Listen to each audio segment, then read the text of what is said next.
എല്ലാവർക്കും ഇന്നത്തെ ഒരു പുതിയ വീഡിയോയിലേക്ക് സ്വാഗതം.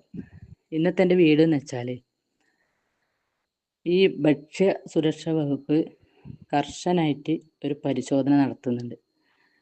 അതെന്തിനാണെന്നറിയോ? ഞാനിപ്പോൾ ഈ ക്രിസ്തുമസ് പുതുവർഷമെല്ലാം വരാനിരിക്കുകയാണ്. അപ്പം ഈ കേക്കുകൾ മറ്റ് ഭക്ഷ്യവസ്തുക്കളിലൊക്കെ ഈ എന്താ പറയുക മായം കലർത്തുന്നുണ്ടോയെന്ന് പരിശോധിക്കാൻ വേണ്ടിയിട്ട്.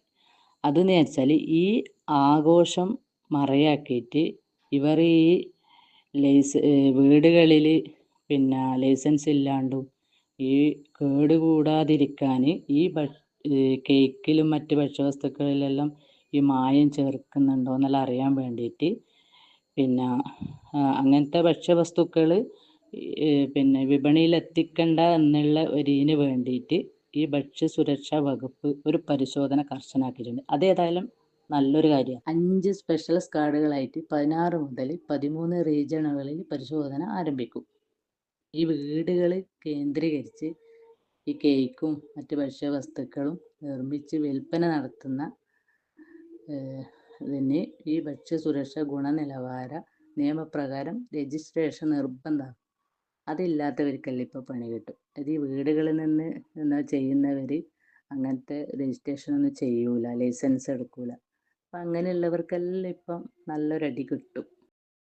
ഈ ഭക്ഷ്യവസ്തുക്കളുടെ നിർമ്മാണം, പിന്നെ സംഭരണം, വിതരണം എന്നീ സ്ഥാപനങ്ങളിൽ ഉണ്ടാവും പരിശോധന.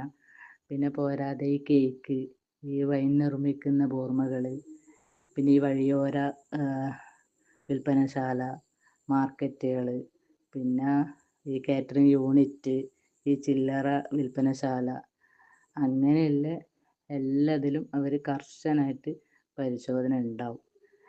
അതേതായാലും ഒരു നല്ല കാര്യമാണ്. കാരണം എന്ന് വെച്ചാൽ ഇവർ മായം ചേർക്കുന്നുണ്ടോയെന്നറിയാം. പിന്നെ ഈ ഓരോ സ്ഥലത്തൊക്കെ ഈ എന്താ പറയുക ബേക്കറിയിലെല്ലാം ഉണ്ടാക്കുന്ന സാധനങ്ങളിലെല്ലാം ആ ഒരു കിച്ചണെല്ലാം കണ്ടാൽ തന്നെ ബേക്കറിയിൽ ഒരു സാധനം ഒരാൾ ഉപയോഗിക്കില്ല. പക്ഷേ അത് എത്ര കണ്ടാലും പഠിക്കാത്ത ജനങ്ങളാണ് ഇന്ന് ലോകത്തുള്ളത്. ഈ എല്ലായിടത്തും പരിശോധന നടത്തുന്നത് മാത്രമല്ല കേട്ടോ, എല്ലായിടത്തും സാമ്പിൾ ശേഖരിച്ചിട്ട് അത് ലാബിലേക്ക് അവർ അയക്കും.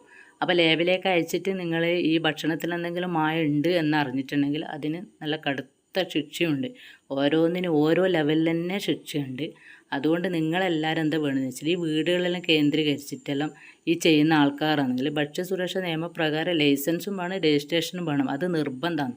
അപ്പോൾ അതൊന്നും ഇല്ലാത്തവർക്കെല്ലാം കർശന നടപടി. വീട്ടിൽ നിന്നാണ് ഉണ്ടാക്കുന്നത് വെച്ചാൽ നിങ്ങൾക്ക് ഒന്നും കിട്ടാണ്ട് നിൽക്കില്ല. നിയമമെല്ലാം എല്ലാവർക്കും ഒരുപോലെയാണ്.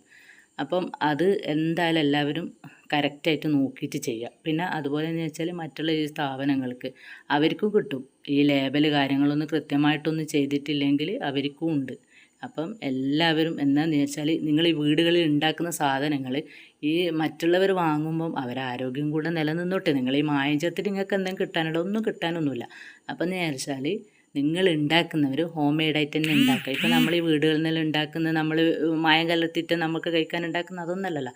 അപ്പം നിങ്ങൾ ഈ പൈസ മാത്രം ചിന്തിക്കാണ്ട് പൈസ നിങ്ങൾ വാങ്ങുന്നുണ്ടെങ്കിൽ വാങ്ങുന്നവരെ ആരോഗ്യം കൂടെ നിങ്ങൾ ശ്രദ്ധിക്കുക. അത് നിങ്ങൾ എന്തായാലും ഒരു മുഖവരൊക്കെ എടുക്കണം. അപ്പം അങ്ങനെ ഉള്ള ഒരു ഇത് നമുക്ക് കുറേ കാലം നീണ്ടു നിൽക്കും. അല്ലാത്തവർ ഇതുപോലെ മായം കലർത്തിയിട്ട് ഭക്ഷ്യസുരക്ഷാ വകുപ്പുകളിലും വന്ന് പരിശോധിച്ചിട്ട് സീലടിച്ചിട്ട് പോയി കഴിഞ്ഞാൽ നമുക്ക് ജീവിതത്തിൽ ചെയ്യാൻ പറ്റില്ല. അപ്പം നമ്മൾ നല്ലത് ചെയ്യുന്നെങ്കിൽ കുറേ കാലം ചെയ്യാൻ പറ്റും, മോശം ചെയ്യുന്നെങ്കിൽ പെട്ടെന്ന് നിർത്തേണ്ടി വരും. അപ്പോൾ ഇന്ന് ഇത്രയേ ഉള്ളൂ. ഇഷ്ടപ്പെട്ടെങ്കിൽ എല്ലാവരും ലൈക്ക്, ഷെയർ, കമൻറ്റ്. ഇതുപോലത്തെ നല്ല നല്ല വീഡിയോ കാണാം. അതുവരെക്കും എല്ലാവർക്കും ബൈ ബൈ.